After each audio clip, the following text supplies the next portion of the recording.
So today I'm going to show you this complete Python FastAPI starter template that eliminates 15 hours of setup work and gets your API deployed to the cloud in minutes. By the end of this video, you'll have a production-ready API with automated testing using PyTest, and we're going to deploy it to Render and Railway.com so that you can integrate with any application worldwide on the cloud. Now, why would you want this? Because building APIs from scratch, time-consuming, error-prone, and most developers spend countless hours of just getting the basic structure configured, tested, and putting together the pipeline. So this template eliminates all that initial friction. So think about it. You have to set up the proper API structure, best practices. You got to configure the test framework with all the reporting capabilities. You got to set up deployment configuration. That's roughly about 15 hours of setup time. This template eliminates all that for you.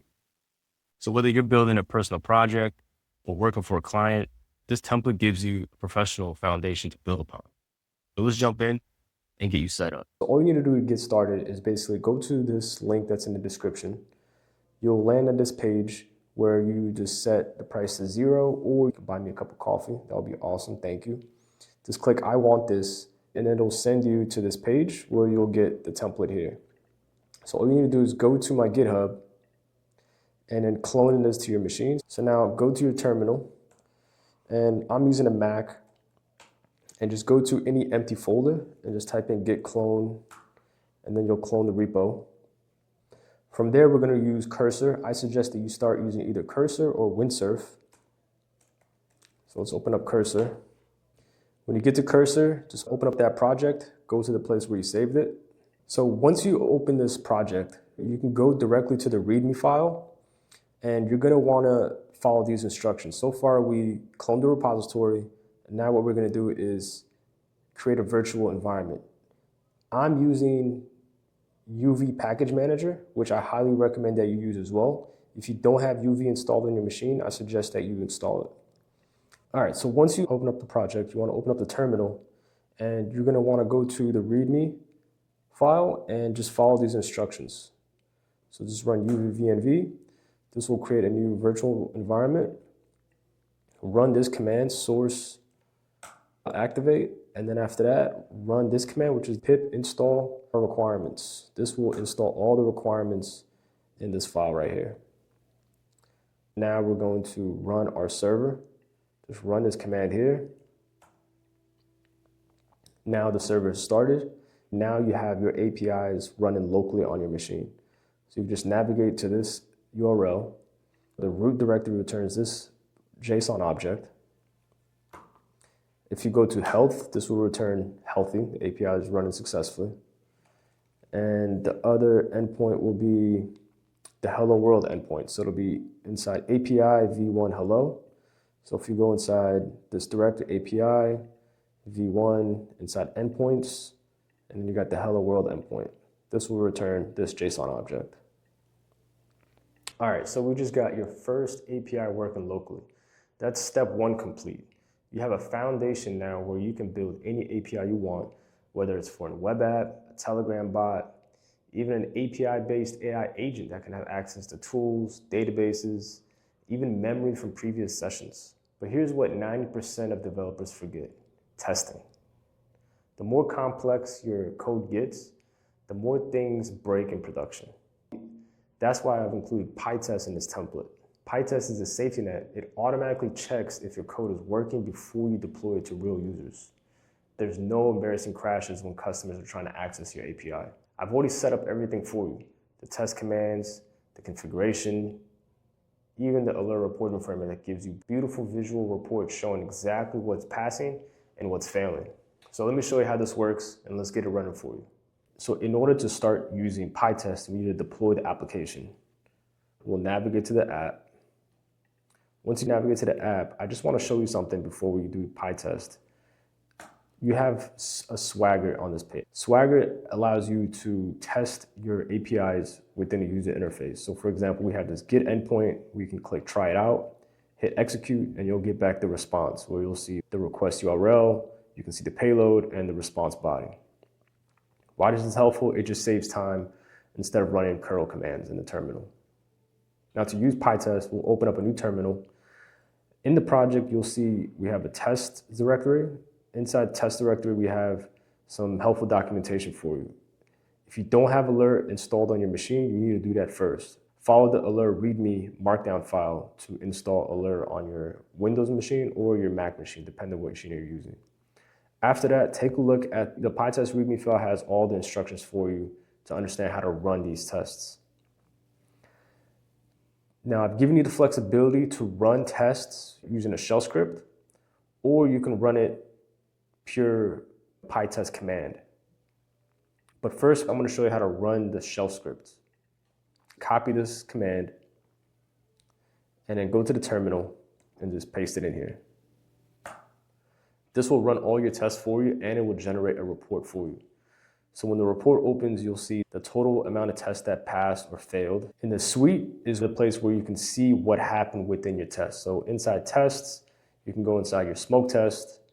You'll see on the right side some information. The execution is the most important piece, where it tells you the steps. So verify successful status code, and then it tells you, okay, status code is 200.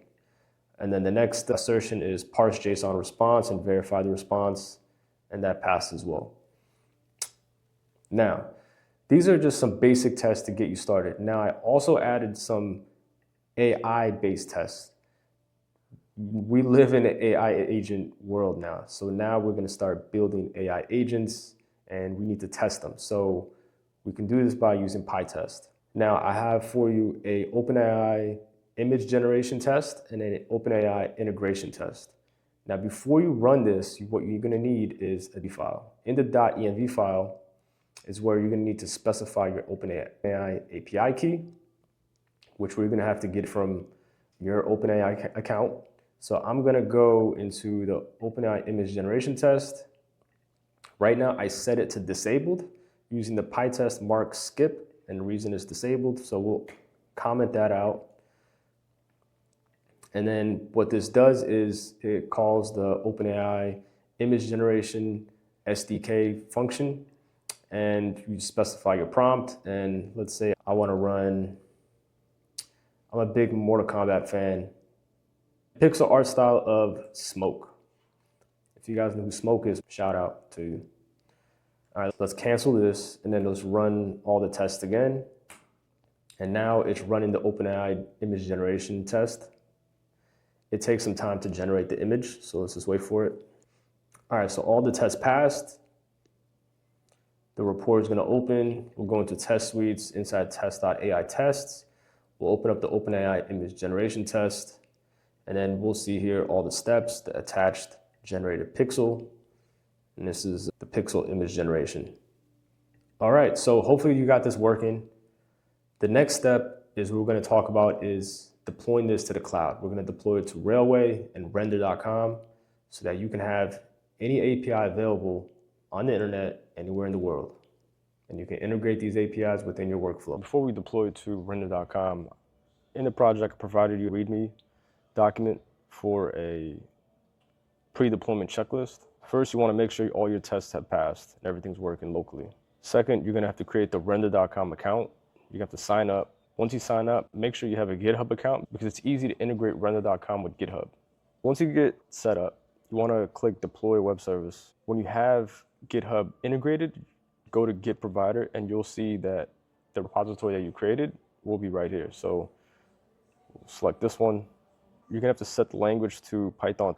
For the build command, the start command needs to be set with this value here.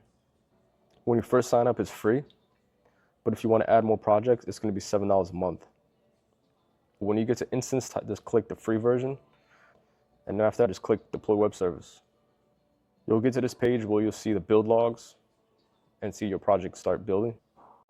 After a few minutes, you should see that the service is live, the deployment is successful, and that everything's working as expected. Once you see this, you can go to Settings, and here at Settings, you'll see that Render provides you a host URL. So we can just copy that and just navigate, and you'll see that the web service is up and running in the cloud. We can even go to N8N and go to a HTTP request and then test that out, and you'll see that we get a successful response. So now you have this up and running on render.com in the cloud, available anywhere in the world. The next step is that we're going to deploy this to railway.com. So in the project, I provided you with the README railway deployment details. Just follow these instructions, create an account. You have to have your GitHub set up. And then let's just walk through these steps.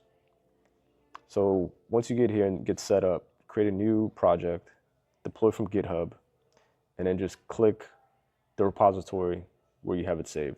So we'll just run this one. And what's going to happen is that Railway is going to look inside your project, and it's going to identify that it has a railway.json file. So it'll read this file to get your deployment automatically executed. It'll look at the Docker file path. In the project, we have a Docker file.railway, and it'll use these instructions to run and deploy your app automatically. So you don't need to do anything. And you'll see that the deployment is successful, the build is successful, and now you can just navigate to this URL that Railway gives you, and you'll see that it's up and running on Railway. It's that easy. You can even go to N8N and test it out. You can even do the health check, and everything's up and running. Yeah, we just deployed it on render.com, and we deployed it on railway.com. Now you have the ability to use this project to create any API you want, whether it's an AI agentic API or any business use case that you need to integrate within your workflow. And that's it. You just saved about 15 hours of API setup work. Now you can build production-ready APIs in minutes instead of days. So if this template helped you skip all the boring setup and get straight to building, tap that like button. Subscribe for more developer shortcuts like this. I'm curious what APIs you guys are going to build. So drop it in the comments. I'd love to see what you guys create.